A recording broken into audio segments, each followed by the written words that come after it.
Hey, this is Mike And Jess.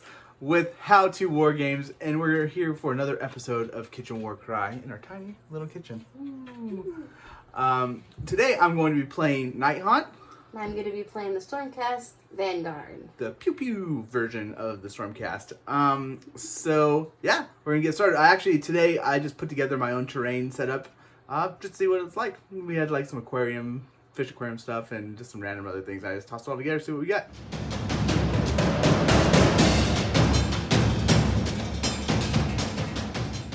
So these are our two teams that we're going to have going against her today. I'll be playing Nighthaunt. Jess will be playing the Stormcast Vanguard.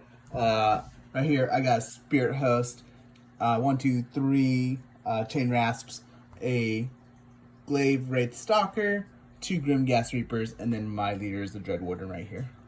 And for Jess, I got an Aetherwing, a couple Gryphhounds, a Hunter, a Hurricane Crossbow Raptor, and then the Raptor Prime right here with the Longstrike Crossbow. Awesome. My leader. So this is how I set up the terrain today. I just grabbed some of the ruins and playing on kind of like the forest board, and then I grabbed this piece of fish aquarium terrain and just connected some ladders to it to have some more high ground. But we're gonna get started off by doing the priority roll. My dice is gonna be green, Jess will be blue, and Jess wins the priority roll. So I'll set up my fighters into their battle groups first. Okay, so I got my guys set up into their battle groups. This is going to be my dagger, my shield, and my hammer. My shield is going to have my leader, the Dreadwarden, right there. And then put my Spirit Host in the dagger there. So this is my dagger, my shield, and my hammer with my Raptor Prime and my shield. Okay, and that's a Longstrike crossbow, right? Yes. Perfect. So Jess won the priority roll, so she gets to pull the cards, and she'll do that now.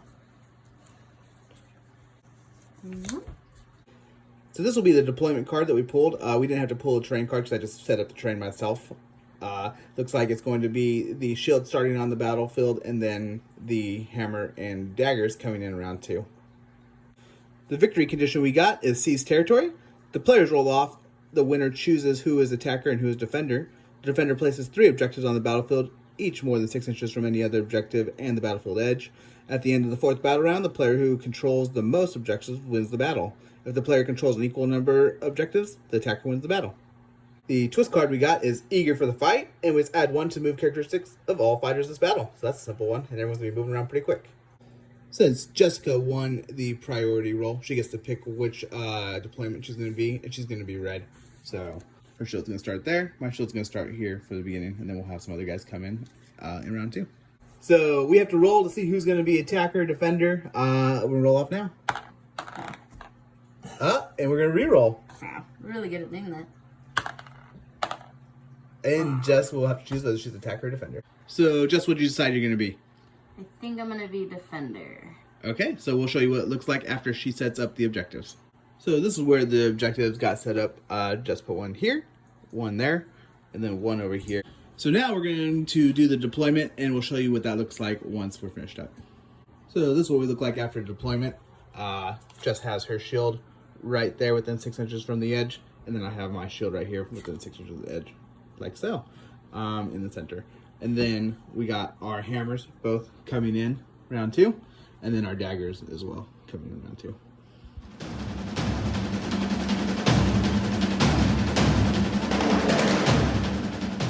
So this is the start of round 1. This is a 4-round game, unless Jessica just blows me off the table, and then it's over. But anyways, we're going to start with initiative roll. Do you want to go first, Miss Jess?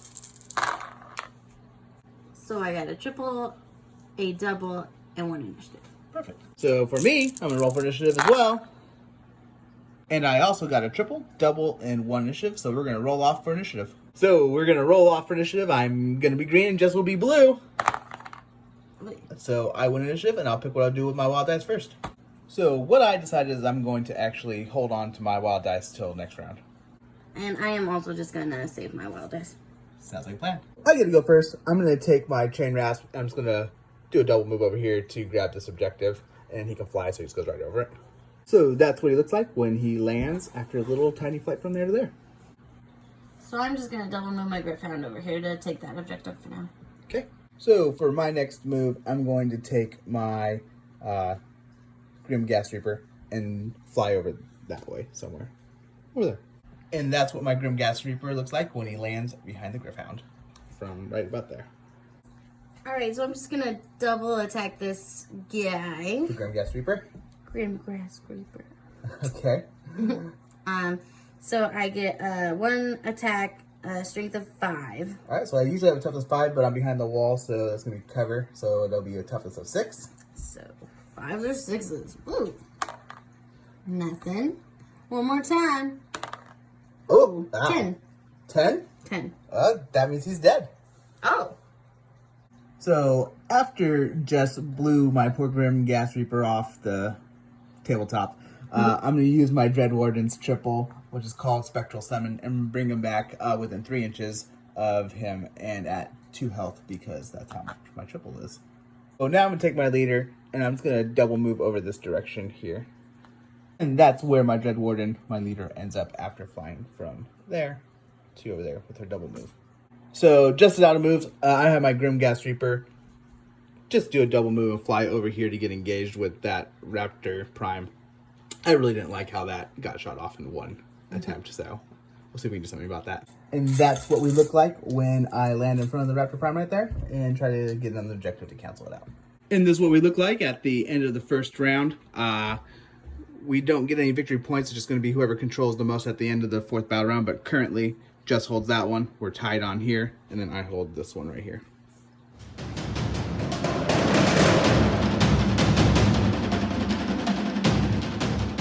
So we're at top of round 2. Jess says she's going to destroy me. But anyways, she's going to roll for initiative first. So I got 2 doubles and 2 initiative. I'm going to roll for my initiative right here. I end up with 1 double for initiative, and I will pick what I want to do with my wild dice first. So I'm going to use my first wild dice to make a triple. I'll use my second wild dice to make a double. So I'll end up with a triple, a double, and 3 initiative. So I'm going to make 2 more, or just 2 triples. Oops. 2 triples. Perfect. So now it's going to be the reserve phase, so we're going to bring in all of our guys here on the perimeters.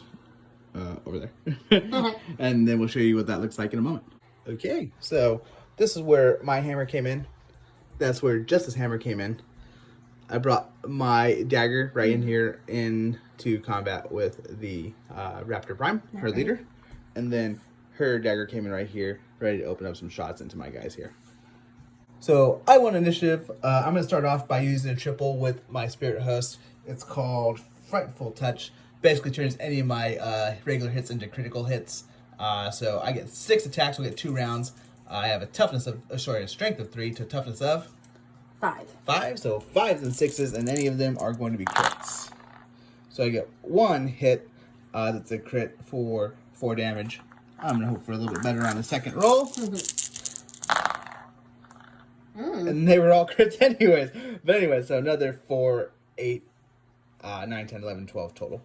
And that leaves the Raptor Prime Longstrike Crossbow, 18 health. So I'm going to take my Gryphhound and I'm going to get in combat with this guy. I'm going to attack him and then I'm going to use my triple, which makes him have a bonus attack action, then make a bonus disengage action. Okay, what's the name of it? Darting attack. Darting attack, okay. Sorry. So I get 4 attacks, strength of 4. To a toughness of 5. Ooh. Alright, so 5s and 6s. Ooh. So it looks like 2 crits and 1 hit. Oh no, 2 crits. 2 crits. Okay. So that's 8. 8 so far. I have 2 life left.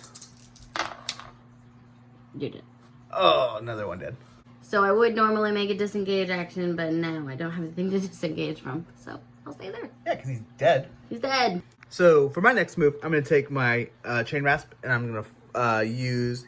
He's going to fly over here. I'm going to use a double for Rush to give him 1 more movement. Plus, Eager for the Fight is a twist and is already giving me +1 my movement, so I'm going to have a total of 7 move. And then I'm just going to drop over here in an inch of him and then give an attack. So that's where he ends up after moving from there to there. He has 3 attacks. He has a strength of 3 to a toughness of 5. 5. Sorry. I didn't find him. Okay. Oh. Wow. So he does Well, it doesn't actually do very much. He goes 2, 4, 6 damage. So that leaves the Hurricane Crossbow man at 14 health. Alright, I am going to attack you back. I am going to use my triple, which is Rapid Fire, and it adds half the ability of the dice, rounding up, to the attack's characteristics the next attack action made, which it doesn't say it has to be the ranged one, so I'm just going to do it with his melee. Yep, we didn't say range on the card, so it looks like she can do it in melee, which means she can get 2 extra attacks, right? Yep, because I have a 3. Sounds good. Alright, so because of my triple rapid fire, I get 5 attacks and a strength of 4. So toughness of 4. So 4, 5, 6s. Oh, another 6. It's not great. So that's 4, 5, 6 so far. Okay, I have One 2 more life time. left. Alright, cool. That's going to do it. And yeah, he's good. So for my next move, I'm going to take my Grimghast Reaper here, and I'm just going to fly him over back here into this little pocket of hiding for the moment. And that's what he looks like when he's in that little hole right there. Alright, so I'm going to take my Aetherwing over here, my little parrot, and I'm just going to double move him up here. That way he's safe until I may need him to drop him down on someone or something. Sounds good. And that's what that high flying Aetherwing looks like when he's up on top of that bell tower. For my next move, I'm going to take my leader. I'm going to fly him over down back here to get him kind of out of the way of the shots from this guy coming next turn, which I'm sure of. And that's what he looks like in his little cubby hole within 3 inches of that objective right there still. I tucked him in and measured to make sure after flying over there. Okay, I'm going to take my Hunter, my Vanguard Hunter, and just move him this way to get him in range of the objective and then take a shot on this guy. On the spear host right there? Mm-hmm. Okay. Alrighty, so I get 3 attacks at strength of 4. I have a toughness of 5. So 5s and 6s. Ain't nothing. Nada. No worries. So for my next move, I'm going to take my Chain Rasp. I'm going to fly him and drop him in that little hole right there and take a swing at the prime right there. Okay, so my Chain Rasp lands right there. He gets 3 attacks. He has a strength of 3 to a toughness of 5. Okay, so that's going to be 5s and 6s. That's going to be nothing. Kidoki, so I'm just gonna disengage this way and then run away. Sounds like a plan. And that's what the Raptor Prime with Longstrike Crossbow looks like after disengaging away, and then just doing a normal move. I know he moved 5 inches instead of 4 inches because we have Eager for the Fight, which is the extra move for the twist. Okay, so for my next move, I'm going to take my Chain Rasp. I'm just going to fly him up over here in this little pocket over here by the stairs. And that's what he looks like once he lands from there. Or lands right there. From over there. So I'm just going to double move my Gryphhound to over this direction. So that's where the Gryphhound ends up after double move from over there, engaging the Chain Rasp right there. My next move, I'm going to take my Glaivewraith and double move over here behind this little statue head thing. And that's where my Glaivewraith lands after a double move from right there. And this is how the battlefield looks.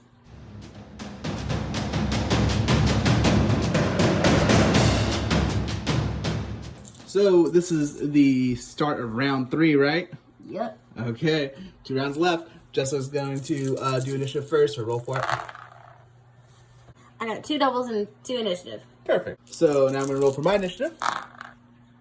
I end up with 1 triple, a double, and then 1 initiative. So Jess will pick what she wants to do with her wild dice first. I'm just going to make another triple. Okay, so triple, double, and 2 initiative. I'm going to use my wild dice to make it so that we have to roll off for initiative. So here's the roll off. Rolling. What happens often? Rolling one more time. Awesome. So Jessica's go first, and I wasted my wild dice. Alright, I'm going to use my leader, and I'm just going to double shoot that guy. Spirit host right there? Yeah. Alright, I get 1 dice, strength of 5. To toughness of 5. So 4s, 5s, and 6s, big money. Oh, wow. So a miss on the first. Let's see. Oh, you're nice. using those 1 and 2s lately. You should have just used a new dice. I believed in All right, I get you. So I'm going to use my Spectral Summon with my boss that's hanging out back here to summon with my triple of a 3. So I'm summoning back my Grimghast Reaper within 3 inches at 3 health. And that's what it looks like after my Grimghast Reaper has been summoned back to life or undeath. I'm not really sure how that works, but right there. And that's what it looks like everywhere. Also, side note, I'm just double weighting with, I'm doing actually 1 weight with him right now. I'm just going to take my hunter and I'm going to double shoot that guy. The chain rasp right there? Yeah. Okay. So I get 3 attacks, strength 4. To a toughness of 4. Alright. 4s, 5s, 6s. Ouch. So I did 5 damage. Alright, one more time. And I did 2 more. So 5, 6, 7. 5, 6, 7. So my chain rasp has 1 life left, and it'll be my turn next. So for my next move, I'll take the chain rasp, fly him over here real quick, and then take a swipe at that Gryphhound. So my chain rasp has 3 attacks. He has a strength of 3 to a toughness of 4. Gonna be 5s and 6s. Come on. Oh wow. So he does 4 damage. Woo! That brings the Gryphhound down to 16 health. I'm gonna use this Gryphhound here and just double attack that guy. Possibly use my triple. Alright, I get 4 attacks. Strength 4. So it's toughness of 4. Alright, so 4s, 5s, and 6s. So that's 2, 4. Okay. Try again. 6. Okay, so that's a total of 10 damage to my chain rasp. He only has 8 health, so that means he's gonzo. So I'm going to take my Glaivewraith. I'm going to fly over here. Actually, what I'm going to do is I'm going to use a double to get rush, get 1 more move, plus 1 for eager for the fight, the twist, so you can move a total of 7, usually moving 5. He's going to fly over there, be within 2 inches of that Raptor Prime, and then take a attack on him. So that's what my Glaivewraith looks like once he lands. He has a 2-inch range. I'm just within 2 inches to take a strike at the Raptor Prime. He has a 3 attacks, strength of 3 to toughness of 5. So it's gonna be 5s and 6s. Oh. So it's gonna be 2 damage to him. Nice. Bringing the Raptor Prime down to a 16 health. Alright, so I'm gonna use my Vanguard with Crossbow, and I am gonna use a double to get 3 extra move, plus the eager for the fight twist. Okay. That gives me 1. What's the name of that double? Titus Hunters. Okay, cool. And So I'll be able to move 8, so I'm just gonna move over this way and then shoot that guy. Shoot the Grimghast that just was summoned? Yep. Okay. Alrighty, so I get 3 attacks with a strength of 4. Okay, so I have a toughness of 5. Oh. Alright. And normally they'd be covered, but it's gonna be 5s and 6s already, so. Yeah. So 5s and 6s. Oh. Sorry. Oh, okay. 2, 4. 2, 4. Find him. That's 4 damage to my Grimghast, and he is now dead. Dead. What I decided, I'm taking my Grimghast Reaper is back here. I'm just going to double move and get engaged with this Hurricane Crossbow back here. And that's what we look like when we get this movement here from all the way over there. Double move. So I'm just gonna attack that guy with my Gryphhound. Okay. 4 attacks with a strength of 4. To a toughness of 4. 4 high. 4 high. Sorry. So 4. the crit will do enough to definitely take him down. I'm just gonna stay there with mine. Okay, so you'll use a wait for your second action? Yes. Sounds good. So for my last move with him, because I just did a wait, so I have 1 more action, I'm just going to try to tuck him further into this little hole where you won't be able to see him very well. That's what he looks like. Down that little hole, shoved way, way back as far as I can go. And I am just gonna fly, my little Aetherwing right over here. Okay. And that's what he looked like with the Aetherwing landed from there, flying from up here on the bell tower. So I'm going to take my Spirit Host, fly up over here, land, and then get 1 round attacks on the Gryphhound. I was thinking about going over here, but I wouldn't be able to get attack. I wouldn't be able to move far enough. Okay, so there's my Spirit Host after flying over there and taking the landing down. I have 6 attacks as strength of 3 to a toughness of 4. So 5s and 6s. Wow. So I do 4, 8, 12, 8 damage. And that puts the Gryphhound at 8 health left.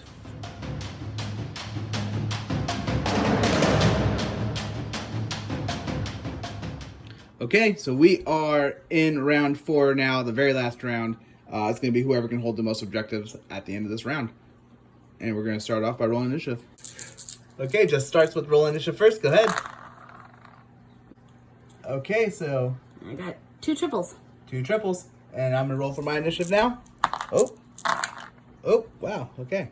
So I ended up with a quad and then a double. And neither of us got an initiative, so we'll have to roll for it. Okay, so rolling for initiative. Jessica wins it. She'll pick what she wants to do with the wild dice first. And since I have just 2 triples, I'm just going to make a quad. So I think that I'm going to use mine and steal initiative and get to go first. Oh, that's smart. Okay, so what I'm going to do is I'm going to use my quad on this Grimghast Reaper on the Hurricane Crossbow. It's called Reap Like Corn. Basically, it just automatically does the 5 damage to every enemy within 3 inches of him. There's only him there, so he'll take 5 damage to start. So that brings the Hurricane Crossbow down to 9. I get 3 attacks as strength of 3 to a toughness of 5. So 5s and 6s, looking for 6s if I can. Oh. So that's going to be 1, and then 4 is 5. I get 1 more attack. Ooh. Come on. Wow. And then that's going to be a total of 10, which is going to be enough to kill him. So I'm just going to take this hunter here, and I am going to move him into this guy and attack him.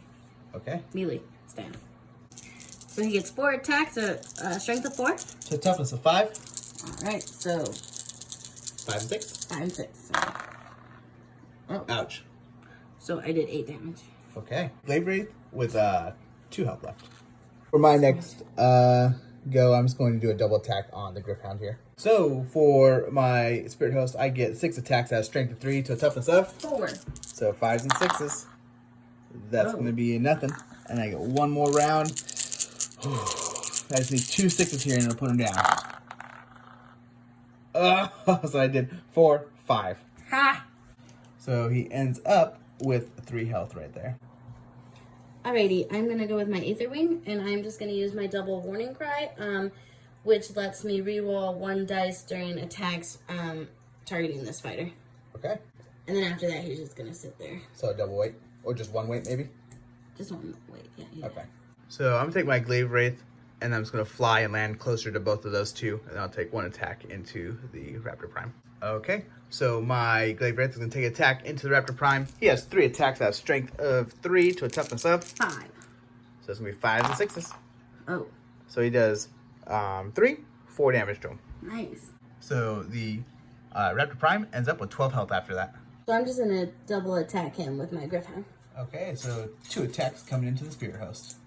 I get 4 attacks at strength of 4. To a toughness of 5. So 5s and 6s. Oof. And I get to re-roll 1 dice. 1 dice. During attack action, so. You want to do it? Yes. Okay, go ahead. Oh, I guess. And that's for a warning cry from the Aetherwing, right? Yep. Oh, nice. So you do 4? I do 4 damage. And then his second attack. Okay. Alright, so that's 4 damage, and I get to re-roll 1 of the die. Okay. So you're rerolling 1 dice for warning cry, and yep. We read the card. It says you can do it once per attack action. 1 dice during attack actions. Okay. Yep. Oh. Oh, so another 4. Yep. So that was a total of 12 damage to the Spirit Host, which leaves me at 18 health. So for my last move, I would do something with him, but really the game is just going to be over because I can't move him away from that objective because then I lose it. Over here, I don't have any other guys that can activate. Jessica has 2 that's within that 1 objective there. And over here, she has 2 to my 1. So that would be Jessica's win. Okay, yeah, so really... Like, I thought I was going to do a lot better in this one because I have flying. I just move around everywhere, and I have such high toughness on the Nighthaunt. But Jessica was just rolling really good, and her placement was really good. And she just kind of kept shooting me down. I mean, look at this, all my guys, to her 1 that I was able to take down. Kill 1. Finally, yeah, at the end right there. But yeah, so what do you think, Jess? I think the Stormcats are a little OP, but they're really fun. Yeah, they can just bust people up from a distance. I did the best I could to hold her down and get people engaged and keep them from shooting. But yeah, that was annoying. But, you know, yeah, but it didn't work. No, it didn't work. But yeah, it was a good game. And yeah. It was fun. It was fun as usual. And if you enjoyed this video, as usual, please take the chance to subscribe and keep up to date with what we have coming out. Or like, comment, and, you know, hit that little bell, and then it'll tell you that we have new stuff when we have it come out, as we try to do stuff weekly for you guys.